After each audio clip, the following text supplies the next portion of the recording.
would you say business owners, what's the biggest mistake you'd say they're making in 2022 in regards to their content and how they are showing up online? Being too generic. I think that falls into the umbrella of everyone is kind of learning from each other online, and that is not necessarily an issue. It becomes an issue when you don't know how to take something and put it into your own. And so within that, within everyone trying to learn from so many different people in the same space as them, we're losing your messaging. We're losing who your target audience is. We're losing who's actually in your audience, and everyone is starting to sound the same, look the same, maneuver the same way, and completely forgetting about really who they're supposed to be serving. It's more so they're saying, hey, I'm the business owner now.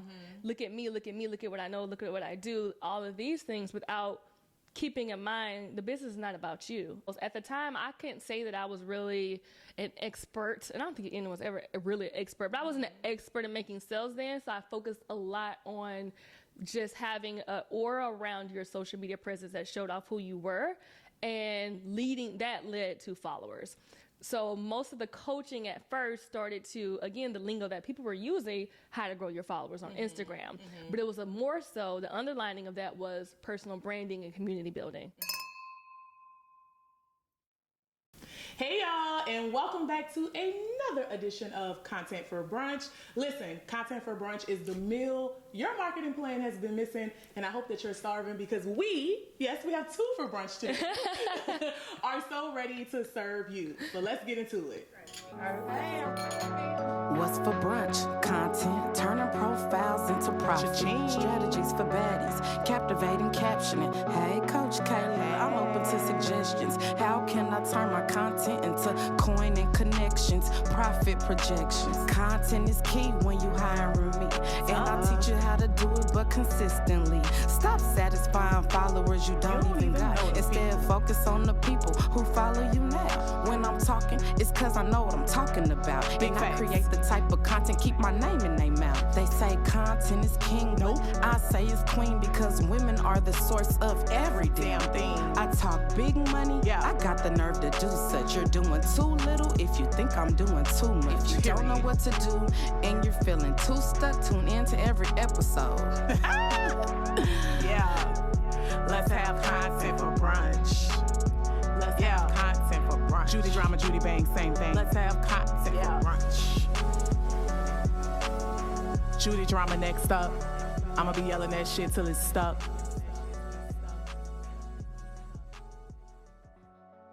Content for Brunch, the podcast, now available on all platforms. So, whenever we have a guest for brunch, you get to learn all about how they are creating content that has impacted their lives, their businesses, and most importantly, the lives of others. So I'm so excited to have, I'm going to say Isis Woods, but she's moving very child.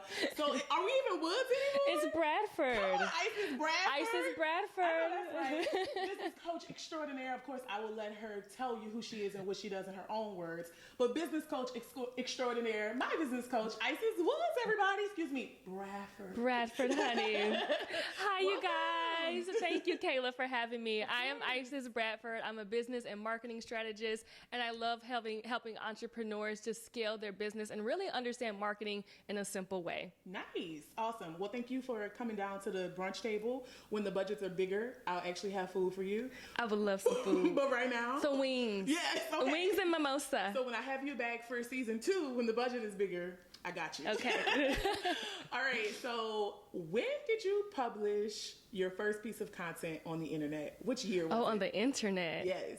You know, us calling it content it's not new in terms of what we're consuming or creating, but the terminology and the way we use it is new. Yeah. So when would you say, okay, I put strategy. That modern content. Yes. When would you say you posted your first piece of content for the purpose of somebody else is going to see this, read this, be impacted by this? 2018. Okay. And what was it? October 2018. It was a selfie of me in the car. and my best friend forced me to get on Instagram. I didn't have an Instagram at the time.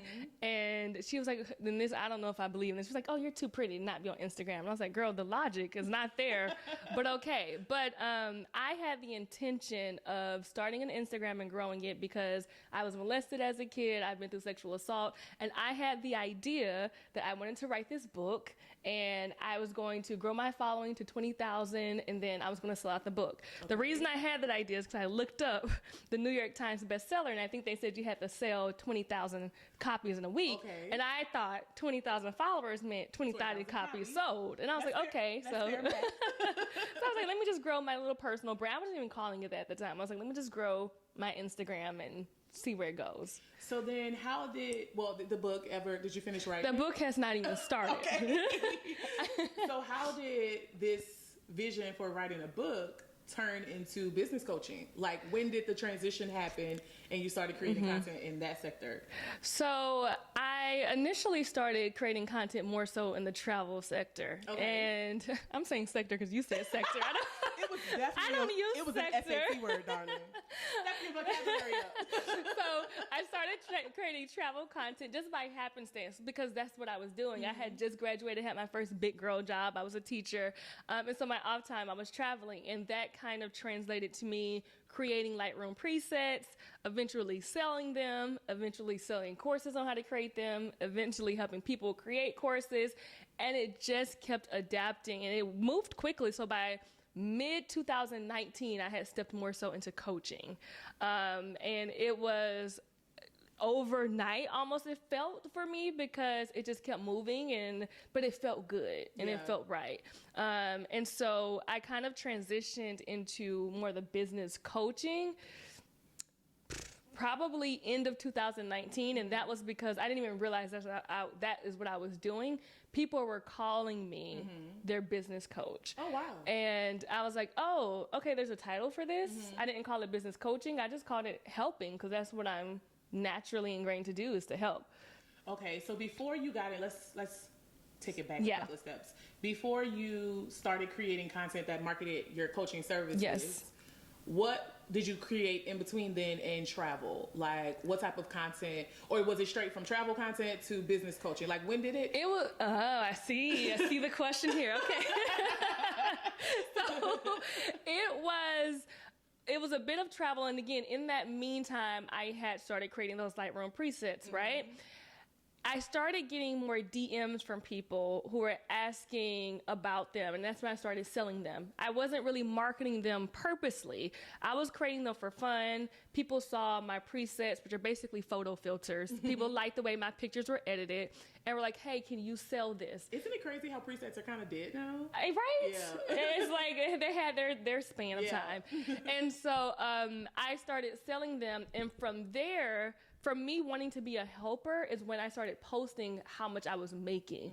And at the time, my Instagram was so small, it felt like it was people I knew, it was family, it was friends, colleagues, and like few strangers here and there, friends of friends, but I genuinely wanted to help them. So I was like, hey, y'all need to start a side hustle, because I start this side hustle. I'm on vacation right now, but I'm making $2,000. So it was like I would post the same pictures, but the captions were more so, hey, this is what I've been doing, and this is how much I made. Like, as I'm taking this picture, I had somebody check out and buy. So it started to transition from there, solely off of me wanting to push people into starting something new. So is it safe to say that coaching kind of chose you?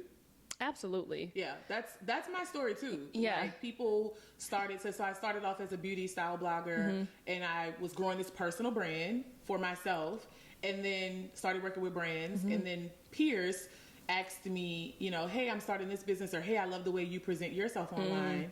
Can you help me? And I've shared this story before, and I was like, hell no, because it's so much work. Yeah. But now I realize that I was called to coach, potentially, maybe. I don't know. I still struggle with that. Yeah. As you know, because I hired Isis to help me get my life together. So, but I still struggle with the whole coaching term and the industry itself. And so I want to know from you with look, I want to take it, since you said my vocabulary was good, I want to tap into my Oprah. Okay. The ever evolving. Okay, SAT tea. Right. But with everything constantly changing, with so much scammy content being put out about the coaching industry, how do you fit into all of that? Like, what's your opinion of it? Do you still enjoy it? And then how do you, like, what would you say to people who are considering, hiring a coach but have been exposed to so much negativity about it? Okay, I may ask you to re-ask that second question. Okay. I have ADHD, guys. No I problem. process one question at a time. Got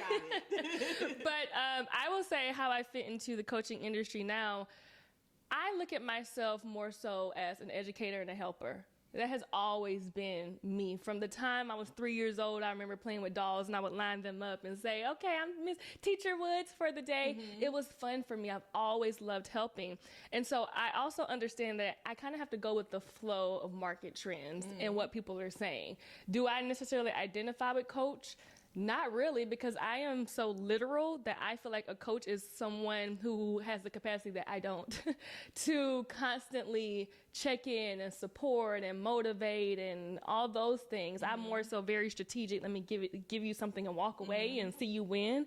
But I understand that a lot of people today, what they understand is coach. Okay. So if I have to say that for them to get it, that's fine by me. Okay. Because I'm not trying to introduce new words to you and introduce what I do, and then somehow we're just getting lost in the sauce of all the different vocabulary. Yeah. So I will say I enjoy it though, because I understand who I am in this space. Whatever they call me is fine, as long as they ain't calling me out my name. Okay. I like that. So, okay, 2018, we're making presets. We're traveling the world while doing it. So at the end of 2018, how much would you say you made off presets alone? 2018? So it started like October-ish, 2018. Actually, no. Okay, so keep in mind the timeline. From October to about 2019, I was just traveling. It was around 2019 that I started selling. Okay. So 2019 was a doozy for me because I made more than my salary. I remember the first month, and now I know I was pre-launching. Before that, I had already gotten people excited and people were waiting for the presets to drop. So that first month I had made like $10,700 or something. It was crazy. Wow. I think by the end of 2019, it was like 120,000. And this was presets. But remember, that happened quickly. So it was presets, courses, and helping people create courses after that. Okay. All in a year. Okay. So off presets, I would say, I don't think I've ever really did the math on that, but I would say presets had to be at least half of that. Okay. So when did you realize that, okay, I'm done with presets, the coaching is where I'm maybe the most impactful, and really started to put a strategy together for marketing your coaching businesses? When did you realize it, and then what was your first step? I was mad. I was mad and frustrated and annoyed that people were thinking that presets were going to save their business. I started to realize that a lot of people who were using presets were influencers, photographers, people who were trying to build a business page in a cute way. They were doing that and were not doing any of the other work. And at the time, still, I didn't know what all the other work was, but I knew this ain't right. I would go on people's pages because they would tag me. I'm like, oh, I use Isis Breanna presets. And I'll go in like, okay, but your business link is terrible. I go on your website, it's terrible. I partly did not want my name attached to those pages. And so I decided to just cut it off. I literally just closed down my site. I think it's still on my old website. Some people actually buy it here from time to time when they find it. But I just kind of stopped. And I started to help people more so in the Instagram space. What I saw from the struggle was a lot of people also, they were wanting to grow followers for their business. They were wanting to, of course, make sales. At the time, I couldn't say that I was really an expert, and I don't think anyone was ever really an expert, but I wasn't an expert in making sales then, so I focused a lot on just having an aura around your social media presence that showed off who you were, and that led to followers. So most of the coaching at first started to, again, the lingo that people were using, how to grow your followers on Instagram. But it was more so, the underlining of that was personal branding and community building. So that aura that you use it was a great segue, and you didn't even realize it, because you have what I like to call premium positioning. I think I've said that to you before. It's like when you land on her on social, wherever she exists online, it's just all very premium. What do you attribute that to? Like, is that just who you are, or is that super intentional? Because at the same time, it's also not like snobby or standoffish. So what do you attribute that to? I would say it's a mix of being who I am and being intentional, because you know what, it's funny, I was kind of thinking back on my life and I realized nothing that is natural to me was ever natural. In the sense, a lot of the things that people look at me now and say, oh, you're such a natural at it. You're such a natural at content. You're such a natural at speaking. You're such a natural at all these things.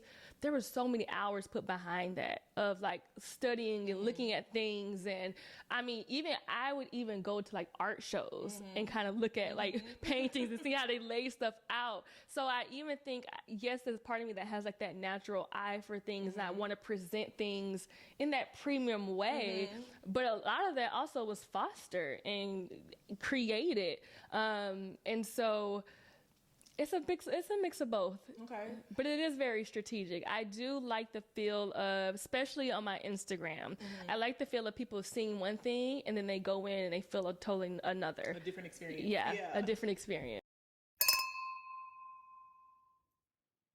So, all right, let's get into some drama. No, okay. Dun dun dun. I do want your opinions on a lot of things that are going on online. So let's ease into it. What would you say, business owners? What's the biggest mistake you'd say they're making in 2022 in regards to their content and how they are showing up online? Being too generic. I think that falls into the umbrella of everyone is kind of learning from each other online, and that is not necessarily an issue. It becomes an issue when you don't know how to take something and put it into your own.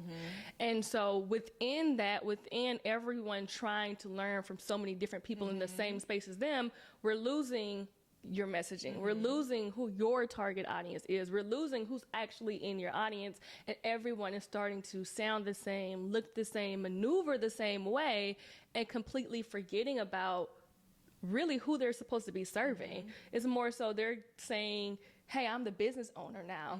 Look at me, look at me, look at what I know, look at what I do, all of these things, without keeping in mind the business is not about you at all. So how do you suggest they fix it? My biggest thing, me personally, I like to step away. Okay. I actually had one point in time where my entire Instagram feed was blank. I muted everyone that I followed and I turned off all the ads. And it may not be that extreme for people, but I want people to see who you are without taking in the influences of everyone else. Like, take some time to literally be offline and create on your own without other influences. Yeah. A lot right now is very reactionary. Yeah. A lot of people, is that a word? I think so. And if it's not, it is today on this podcast. I'm not joking. I like making up words. But no, I agree. So I want to take my time with this because, you want to keep it cute, but you also want to keep it real. So one of my biggest frustrations, and I would love your take on this, is it seems like the way to grow or stand out is to do what everybody else is doing in the form of trends. Let me give you a real tangible example. Right now on TikTok, you better come get one of these. What is God. it? What is it? It's a chicken salad. Chicken salad. So that's the trending audio. Yes. And a lot of people have used it very creatively. Coaches, people who don't even have businesses. So I've seen people like, y'all better come get one of these, and maybe they're an esthetician, and somebody will be like, what is it? And they'll be like, a face steamer or whatever. Yeah. So that's cute and creative to a certain extent. But there's this other video floating around on TikTok right now where the girl is like, this is the video that's trending. Like, just when I thought TikTok was original and that people were being super creative, this is what everybody's doing. She got buku. I'm from New Orleans. Buku is French for a lot. She got buku pushback for that. Like, the girl muted her comments and everything. But I kind of felt where she was coming from. It's like, yes, it did come off a little haterish, like let people have fun. But I think the underlying point that she was trying to make was, it's like, it requires no originality. It's like you do what everybody else is doing. You put your own twist on it, and that's what propels you to, things that everybody dies for, like viral and, more followers and all of these things. And so I find myself constantly torn between which trend is for me, which trend is not, because I'm very anti, like, rogue. Like, I don't want to do anything that anybody else is doing. But I do realize that you have to keep up with the pace of how things are going to a certain extent. So the question is, when it comes to trends like that, do you think that there's a way to put your own twist on it and keep your messaging and everything intact? Like, how should people decide when they're going to hop on a chicken salad trend or not? Because everybody seems to be doing the same thing all the time, and it doesn't seem like it's going anywhere. Yeah. I feel like, going back to what I said previously about kind of playing the game, I feel like you have to play the game.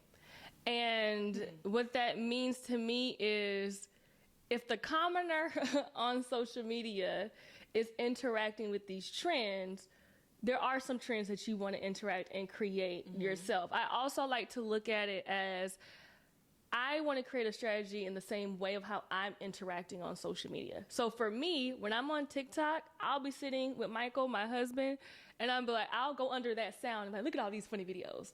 If y'all are listening and not watching, y'all should have seen the look she gave the camera when she said, Michael, my husband. Okay. But I will go into those trendy sounds and I will watch videos under those sounds, which lets me know that others are doing it. I'm not the only one out here doing it, loving trends and wanting to see how other people create it. Now, the key is that you can't lose yourself in that. I personally like to keep like a 30-70 ratio. Okay. And that's good. That's a good strategy. Yeah, of like 30% of it is going to be trends, sounds, something like that is trending, because that is what's appealing to people. It is what is causing growth. 70% is going to be what I call either evergreen content or branded content. Things that are specific to me, that if somebody copied, it would be easy to say, oh, we already know that came from Isis. And I like to do it that way. I do feel like you can put a spin on some things. Some things are meant to just kind of blend in, which is why I like that mix. But I would say, I don't know, I feel you, because I've gone through times where I'm like, I'm so over trends. Yeah. And the way I decide on if I'm going to do it is, well, I'm very heart-led. One, my first thing is if it feels good to me. Secondly, if it is going to feel good to my audience. And what I mean by that is, okay, I can't even remember who, I'm going to tell a little story. Okay, so there's this... We love stories. Like, there's this creator, and I like her. We're peers. And she, in my eyes, has always had a sainty saint type of brand. Like, very Christian woman put together. I do not curse. I do not whatever. And there was this one trend. I cannot remember the trend, but it had the F word in it. And she did it, and I was so appalled. not because I don't curse, but because, like, girl, this is not your brand. Like, I truly consider, if I did not know her prior to that, I did consider unfollowing her, because I was like, oh, she's losing herself. She's losing herself to trends, and I don't want to be anyone who's losing herself to trends or be around that. So I think there's a mix between understanding what your audience is going to respond to and what they value and the type of trends that they're enjoying, and that kind of helps you choose, and also what you value. What do you value? I love comedy. If there's a trend that is just like having people hee laugh, I'm probably going to do it. I love that corny comedy because I feel like most messages for me and for my audience, they land when it's kind of lighthearted. I can take a good heavy topic and put some lightness in it. I also value a little bit of modesty. When I say modesty, I'm not saying you got to dress and do all this stuff, but there were some trends where it was like, the drop it lows and they had the one where you switch the light and you switch the light, you was kind of naked. I was like, ooh, child, not on my nook of the internet.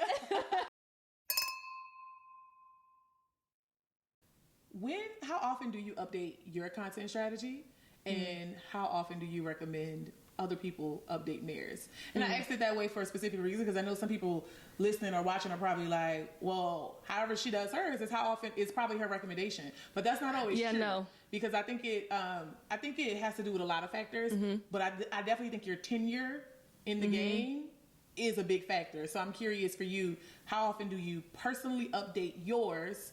And then what's the recommendation pattern for your clients or, you know, your community? Yeah. So as open-ended as this is, I would say, hey, you. Yes. I'm talking to you. I see you over there. I hear you over there taking in all of the strategy that's being served in this episode. Well, guess what? There is more where that came from. Yep. I want you to head on over to getmycontenttogether.com. And this is where you will find more resources and you can become a part of my community. That's getmycontenttogether.com. Oh, you need me to repeat it? You missed it? No worries. Getmycontenttogether.com. Don't meet me there. Beat me there. Okay? Now let's get back to the show. for me, and partially my recommendation is as needed. And we'll talk about what that as needed looks like. Typically right now I'm in a place of like 6 months. Okay. I'm a quarterly type of girl though. I'm a quarterly type of girl. So for the longest it was every 3 months. And that's, I like to kind of like switch stuff up. Okay. But, and that was because also I like to kind of stay ahead of things and trends, and again, create my own trends, create my own thing. So I was switching it up more so to continue to stand out because a lot of people were chasing behind it, which is fine. Inspiration is going to be inspiration and people are going to copy. I've had to learn that. People are going to do what they're going to do. But I put it on myself to stay ahead of the game as much as I could. Yeah. So for anyone who's looking for a recommendation, honestly, that's so tough for me. And I say that because I've had clients where I'm like, I need you to just stick to something, my God. Right. I need you to do this for like 9 months to a year and actually give it a chance. And then I have clients who marry stuff too long because they're invested in it. And I'm like, you need to be switching this up really monthly. You need to get a content divorce. Okay. You have to switch it up. So I would say on average, I would say for me, I would be at least reviewing the success of any strategy I put together monthly. Okay. And then kind of going from there to see. And that success depends on whatever goal you set. Yeah. Okay. Okay. So you are also really, really good at building community. When did you realize that the content you were creating was causing such an impact? Oof. I would say I realized, I don't know if when like the stamp of time this was, but I realized when I had a day that I was crying so hard. Actually, I think it was like 2 days. I was crying so hard because I went through my DMs and people were pouring their hearts out to me. And it was crying because I felt them. I was so empathetic to where they were in their journey and the things that they were going through in life. But that also showed me that something about what I was doing or what I was creating made them feel open to reach out to me, made them feel open to comment, made them feel open to DM or email or ask for that advice. So that was kind of my noticing when people started responding in a certain way beyond what they were doing when I was doing the travel content of the heart eyes and, oh, this is so cute. But to DM me and say, hey, you really motivated me. I have been out on my luck. I've been house hopping. I didn't have rent this month. But just to see that I knew you when you were in school and then a teacher, and now you're able to even be traveling or doing a scholarship fund or all these things, you just motivated me so much. And I want you to know you're the reason I decided not to give up, or you're the reason I went back to school. That was huge for me. Yeah. How long did it take you to replace your teacher's salary? Pretty quick. I want to say, okay, so again, first few years of business, I was trash in the sense of I did not know what I was doing. I was just kind of figuring stuff out, and I I didn't really track my income until it was time for taxes. So I can't say that's a good time to add it all up and see what happened. That's why you can hear me. I can talk about in previous years like the yearly income, but I really couldn't break down which product was doing what. So I don't know at what point, but I will say it was kind of like 8 months in when I was really getting serious, and I looked and saw like, oh, wow, I'm in the 6 figures, and I didn't even realize that. 8 months. So it's safe to say 6 figures in less than a year. Yeah. Okay. Yeah. So it took you less than a year to replace your teacher's salary. Yeah. And did you leave immediately, or did you continue to teach? How long after realizing that I can make money on the internet did you? So let's see. I quit in what was that? Oh Lord, I can't remember the COVID. I just call it COVID. So COVID hit, what was that, March 2020? March 2020, yeah. March 2020, and that final school year is when I quit. Now, at that point, I had already been making money because, again, I started selling in 2019. And so I even remember my best teacher friend across the hall. I remember my first $1,000 day. I ran over her in the middle of the class. I ran over and was like, Luciana, look at it. I raised my phone. I was like, $1,000, $1,000. She's like, what did you do? OnlyFans. No, just kidding. Oh man, but it was quick, and I will say I don't think it's realistic for most. I don't think that timeline is realistic for most, but it was quick, and then I quit. The reason I quit, actually, I was going to continue teaching, going into that COVID school year, and I am very firm on who I am and what I do, no matter what it is. I know that I was meant to be a kindergarten teacher. I had a prophet tell me, kindergarten specifically. I've always loved kindergarten. Anything beyond that kind of icks me. Kids can drive you crazy sometimes, but the babies, I love them. And my principal knew that. And I told him, and I think he thought I was joking. I told him, if you move me up to a different grade while you moving, teachers around next year, I will quit. And he was like, okay, see you next year, yada, yada. And we had our phone call, the final phone call of the year. And he was like, Isis, I'm going to call you after this. He called me and said, hey, just so you know, I'm moving you up to 5th grade. And you quit? Absolutely. A woman of her word. And I quit. Yeah. Everybody is like so in a rush. Like, we want everything to happen so fast. I think our expectations are extremely unrealistic. Why do you think that is in regards to the ROI in creating content? Yeah. I will say, if I can speak to it first, and say that there were a lot of negatives to growing my business so fast. There were a lot of things that should have been in place that were not. There was a lot of stress. There was a lot of, honestly, and it took me a while to realize this, it was true jealousy in the industry. I was asking other coaches for help of like, what do I need in place? What do I need to do? And a lot of people wouldn't work with me or would just literally ignore me. And now I see it's like, okay, because I'm this young girl rising to the ranks so quickly. And so, yeah, I will say that is tough. But I feel like a lot of people want that quickness because of, there's quite a few things. I feel like some of us really need it. Some of us are going through a lot where we really just need that breakthrough. Some of us are, and this is not, a negative to if this hits you, but some of us are easily influenced and easily manipulated and very gullible into believing that a lot of people online who are saying, oh, I'm doing this 10-figure day, this 5-figure, are actually doing it, and they're not. I will say, and I won't say any names, it's not my space to judge or whatever, but I know people who will go online and say, oh, I've made $100,000, and you are splitting a 4-bedroom apartment because you don't have it. Not because, if you want to live with people, that's fine, but because you don't have it. Or you asking for money because you're struggling. And so, but a lot of people believe, which goes into that, a lot of people believe in order to make money, they have to act like they have it. Lifestyle marketing.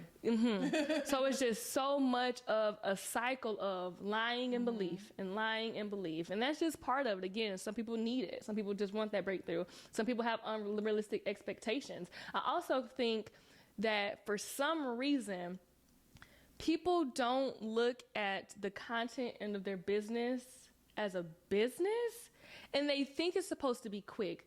Like, I see business owners. Somebody talks about this. I wonder who it is. I see business owners comparing themselves to influencers. And it just is, you're not in the same category. Those influencers that you're looking up to who have those big growths and big months and making money, they have agencies working hard on their behalf. So it's just a lot of comparison and just incorrect information going around that makes people think that it's normal to blow up quickly. Yeah. So how do we fix it? Every time I call out a problem or identify one, I think it's important to, talk about a solve. So for somebody out there who all they care about is just growth, and they want it to happen tomorrow, what should they start or stop doing? I would say, well, one of my biggest kind of issues that I see in this space is people being so quick to jump out of what they were currently doing. And for me, that's just not wise to leave. If you know that you are needing that breakthrough, that you're stressed about money, that you're stressed about that next win that you needed, why put yourself in another stressful situation? So, and what I mean by that is I see a lot of entrepreneurs who, one, the reason they need that money quick and they need content to work quick is because they don't have anything to stabilize them. They don't have income saved. They don't have a family to lean on. They don't have anything of that sort. And so they just need that next thing. So my first thing is to put yourself in a place of peace, whatever that looks like for you. Even when I quit my job, I was kind of gearing up to that state. I actually planned on that next year to be my last year. So I had already called my mom and I was like, hey, if anything happens, can I move back home with you? I let her know how much savings I had at the time, how much I planned to have by the end of the year. I was like, I'm pretty sure I can do this on my own, but I just want to have that backup plan. I had everything solidified, and you don't have to be an extra planner like me, but I value security. I operate, there is so much freedom to be creative when you are secure. You don't have those rushing thoughts, those stressful thoughts that I just got to put this out, I got to create this. Whatever you can do to get yourself in a space of peace to allow you to create freely, that's the first thing I need people to do. And again, honestly, I'm going to say therapy too. I can wrap that up into a lot of different things, but in saying, change your mindset, which is a part of that. But one, we have to change how we view the industry, how we view business, how we view ourselves, how we value ourselves. A lot of people are also chasing money because they've put their value on likes and how people respond to them and how much they can create or how much they can make. So there's a lot mentally that has to change. I'm 100% one of those people that believe when you change your mind, you can change your life. And there's a lot that needs to be changed in a lot of people's minds, myself included. Yeah, I definitely fall victim to it as well sometimes. It's frustrating. So what's the most powerful thing about creating content? It feels so freeing to me. It feels like a freedom of expression. And I like to tell people that too when they say, it looks so natural for you. It's because I'm not producing content just because I feel like I have to put it out. Because again, I put myself in a place of peace before I even got into this space. It's like, okay, let me create freely. And so I am creating things that I'm releasing my frustrations. When I see something online or something I just don't believe in, I create content to dispute that kindly or go against it. I'm creating to help. I'm creating to make laughs. I'm creating to just be. And so that's the most powerful thing to me is like, in many ways, I look at myself as an artist. You know, you can create. About my shit. All right. Yes, I love that. Okay, so I know that it's been a lot of positivity in what we've been talking about. But I got to keep it real, and I want to talk some frustrations too. Okay. So what's one thing that just burns you up about the internet or the consumption of content across it? Oh, okay. The internet as a whole, right? Because that's where you're consuming. I'm going to say it on two ends of I'm going to say in my space of the coaches and then also the consumers who will be potential clients. For the coaches, there is a lot of what I would call like just bully marketing, manipulation, bullshit. I just shocked myself. We love it. Bullshit. And once next season, once we have the budgets and I can actually serve my guests brunch mimosas, they're going to really be loose. In here. But there's a lot going on. But on the other end of the consumers and the potential clients, I'd be like, bro, do y'all not have discernment? I pray, I'm not kidding. I pray every day over just people who consume content over their discernment. I don't care if they're even trying to buy something. It's like the stuff that people believe on the internet is crazy to me. And so, but again, it kind of all falls into that umbrella of we got to fix our mindsets. Why is it so easy for people to be manipulated? And why do people feel the need to lie for people to work with them or to get attention? Do you think the coaching business has become a scam? That's tough because I also like to look at the intentions of people. And I don't think, I would hope, maybe this is me being overly positive, but I don't think a lot of the people who are scamming are meaning to scam. Oh, wow. That's a very unique perspective. Unpack that. I just feel like we are in a space where people are pushed to sell something. I read this book, Lord Jesus, I can't remember. I think it's by Austin Kleon. I can't remember which one. He's written multiple. But he said something along the lines of, we're in a era where the biggest compliment is, oh, you can sell that.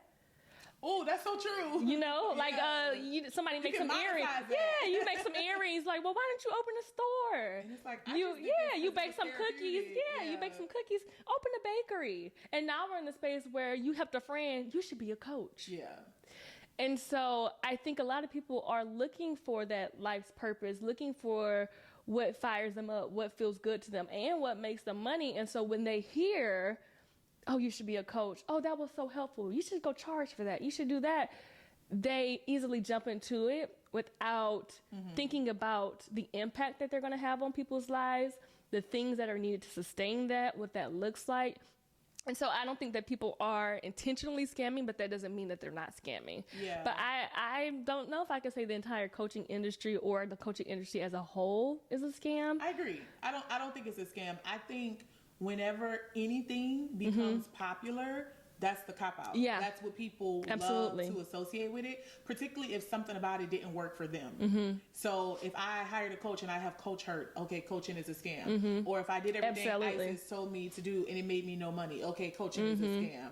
I do think a lot of it has to do with mindset. I agree with you, but I don't think it's a scam. If that's the case, everything is a scam. I also really don't particularly appreciate how, when it comes to coaching in the service-based sector, there's that word again. When it comes to coaching in the service-based industry, it's so scammy. But the reality is every single industry has a coach of some form, and nobody's calling that a scam. I think maybe the word is just triggering or making people freak out. But every sports team has a coach. Every industrial job where they're fulfilling orders or whatever, there's somebody in charge who's calling the plays. That's a coach. So I just don't like the fact that when it comes to service-based people who market their business on the internet, particularly, that it's like, oh, it's a scam, so that's my 2 cents on it. It's a thing, and that's a topic for child, because I also feel like the reason it's easy to call the coaches who are in our kind of like peers almost, it's easy to call it a scam, is honestly, it's a lot of jealousy. It's a lot of lack of, when people feel like they cannot relate to you anymore, all of a sudden you're scamming. Whether it is, and if you remember, we did it to influencers. Everyone, when people found out that influencers are out here making the money that they were making, oh, it's a scam. Don't interact with their posts every time. How is it a scam that they're influencing you? Yeah. Right? And so it's the same thing. I feel like we don't really see those big coaches, like the Ed Milet's and the Eric Thomas's, all of them. We don't see people really calling them. Other people? Well, Eric Thomas is black, but but for sure. But even those, and that honestly too, the largeness of your platform kind of puts you in that privileged category, whether you're black or white, either way. Yeah. And then other races again are more accepted in this coaching space. Yeah.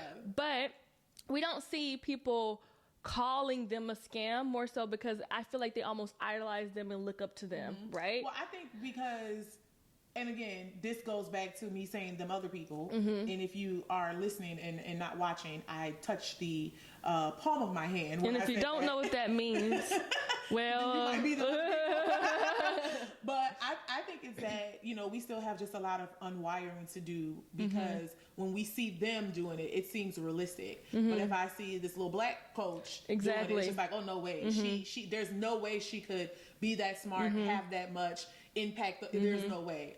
So I definitely think that's a part of it too. Okay, so to switch gears a little bit, what is your favorite type of content to consume that is not related to your niche? Stand-up comedy. Really? Oh, girl, Where are you consuming? Are you watching like? I'm on TikTok. I'm on YouTube. I'm on Netflix. She just did it. It sounds like I got greens, beans, potatoes. I love stand-up comedy. I think it is just so incredible, the craftsmanship behind it. Not even when it's like stand-up and improv at the same time, like when a comedian can work the crowd, that is so inspiring to me. Yeah. There's just so much creativity behind it. It's not related to my niche at all, but I love to consume it. Yeah. I have a few. Okay. So anything Housewives, ratchet reality TV. Okay. I love watching, of course, the show. So I'm consuming the content in the form of the way the network has produced it. But I love watching the reviews of the show. Yes. So one of my favorites is Funky Dineva. Okay. And he reviews the reality shows. Those are my favorite because it's just like such good mess, but it's somebody else's mess. So it's the best kind. I gotta check out Funky Dineva. Like we don't want no drama in our life, but if I could just watch somebody else's drama that I don't know, it's like such a great outlet for me. Yes. And then he know them personally, so he be spilling tea that helps connect dots on the screen. Okay. And I don't know if it's because it's just something that I enjoy, which is getting dressed, doing my hair, doing my makeup, looking nice. But I still do love a good, like, get ready with me. Oh. Or, I do like that type of content. Like watching people not so much do their makeup, but tell me like what, even once it's done, if they just tell me what they're wearing. I like that. I like the lifestyle vlog. Yeah. Come with me to the, I don't know, supermarket stuff. I do enjoy that. But I would say my guilty pleasure content is reality TV. So what would be your guilty? What? I just realized with you even saying that, I don't really have the type, like for you, like to get ready with me or whatever, as long as it has some tea in it. Okay. Like, I love those reality TV show recaps. I love a get ready with me when they're telling the tea on how their boyfriend just cheated on them. You know what I'm saying? Yeah, like when they're talking, anytime I have some tea where I can literally just prop my legs up and kiki over somebody else's business, I love it. And even so, I mean, I know this ain't the same category. I'm reading the book of Samuel right now, the Bible. The tea is hot. Not Samuel over there. Anything that's like honestly, a guilty pleasure gossip. Yeah. I hate to say it. I love a guilty gossip. I love it. Okay, so let's play a game. Okay. Let's do a lightning round of this or that. Okay. Right? So this is this or that platform edition. Okay, I'm stressed. So, you know what that means. You pick either or. Okay. All right? And these are platforms. And I can't explain my decisions for any of them. It depends. I might let you, depending on what you pick. Okay, we'll come back to that. Okay. All right, you ready? Yes. Facebook or Twitter? Twitter. YouTube or TikTok? TikTok. TikTok or Instagram? TikTok. Blog posts or forums and articles? Forums. Good job! So TikTok would be your winner of everything. Because it was TikTok over YouTube and it was TikTok over Instagram. So is it safe to say that TikTok is your most favorite platform these days? Currently, yeah. Okay. Currently. All right. You ready for the next game? Ooh, another one. Yes. All right. So one gotta go. Okay. As a consumer. Okay. So you can no longer consume content when you eliminate it. Okay. You can post. You do what you need to do, but you can't. But I cannot consume it. Yes. Okay. Instagram, TikTok, YouTube. YouTube. Wow. Actually, I just shot myself. Because you know what? Darn, I might have to say Instagram, actually. I may have to switch that one up. Okay. I spend a lot of time on YouTube. Yeah, I may have to switch that one up. So, Instagram, gotta go. I would say so, yeah. All right. One gotta go. Creator edition. Okay. Which means you can no longer create content for this platform. Okay. Isis is so like shaking it up. All right. Reels. Email newsletter. Okay. TikTok videos. TikTok. So you would keep Reels over TikToks? I would. Oh, you got to break that down. Because I feel like, so for me personally, I have noticed your TikToks get a certain amount of reach after a certain amount of time. I feel like when people create a TikTok, and I don't know if this is like an actual thing behind TikTok, but when they create it, they get likes, they get love, they get all of that, and then you kind of plateau for a little bit. And then you have these random videos that do successful, but most of them on TikTok, you get like these sparing views here and there. I feel like on Instagram, my community watches my reels more than my community does on TikTok. Okay. And community is very big for me. I don't think community is actually big on TikTok. That's what I'm saying. Yeah, I'm not seeing how they are formed, and I would love to actually talk to somebody who feels like they have a community. I follow a few creators who I feel like have a strong community, and I wish that I was there the days to see like when they actually created their platform and what they're originally doing.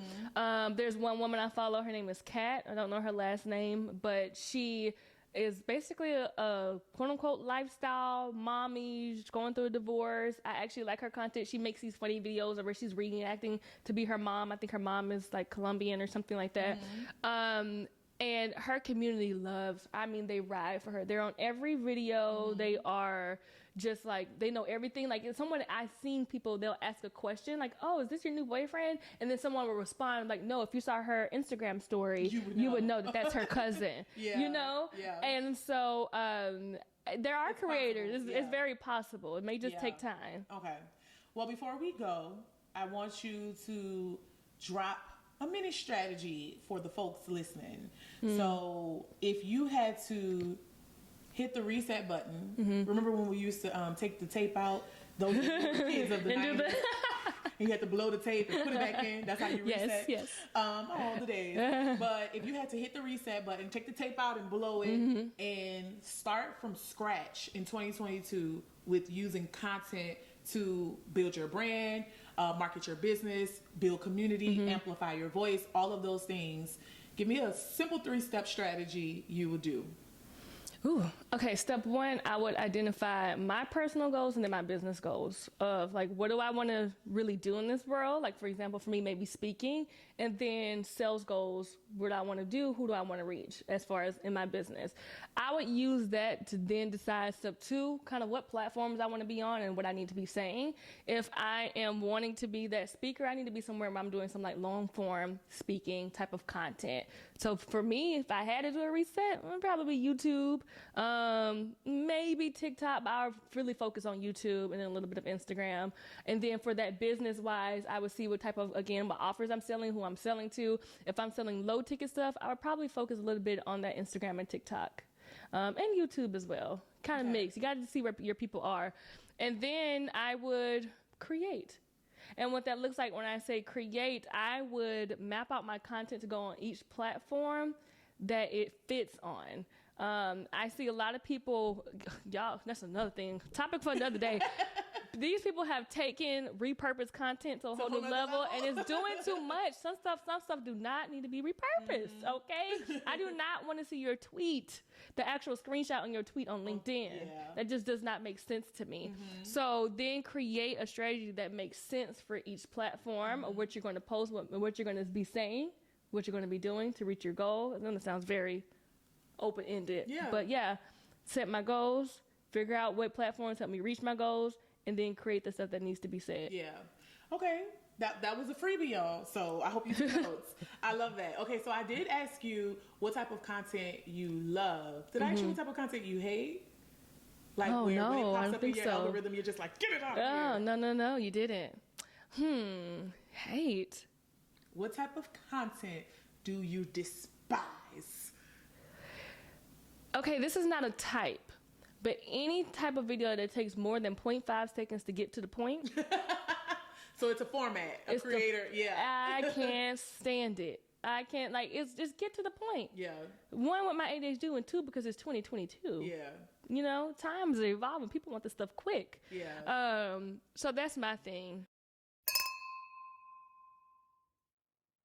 If I could answer the question that I asked you earlier, it's like, what's one of the things that I am like hating about the industry right now is that it's not super organic like it was when we started. Like I push published on my first blog post in 2012, and that was 10 years ago. And I feel like now everybody just sees the opportunity. They just saying stuff that does not even necessarily is not really a reflection of who they really are, how they really feel, but they know that they can build a career around it, so they're just doing it. So it's almost soulless. Yeah. So Ooh, that's some tea. Well, I definitely think we covered a range. Yes, I hope it was helpful. Yes, tell the people where they can find you on the internets and the .coms. You can find me everywhere. But yes, you can find me on Instagram at Isis Breanna. That's ISISBREANNA. And then everywhere else kind of stems from there. If you hang out on Instagram enough, you'll see all the other platforms I'm on. Yes, cool. Well, thank you so much, Isis, for coming Thank down you. and having content for brunch. I definitely look forward to having we got some more things to talk about. Yeah. So I definitely want to have you back. So while you guys let today's conversation marinate, as always, I invite you to my DMs. Let me know. I'm at Kayla Riggins on Instagram. What's going on with your content strategy? What's the most challenging thing you have going on? And when you do that, you get a free audit. So I definitely invite you to my DMs so that you can get the help that you need. And in the meantime, I want you to remember to create the content that never leaves your audience starving, okay? So whether it's 2 p.m., 6 p.m., 6 a.m., it's always a good time for Content for Brunch. Bye, y'all. Bye. Content for Brunch, the podcast, now available on all platforms.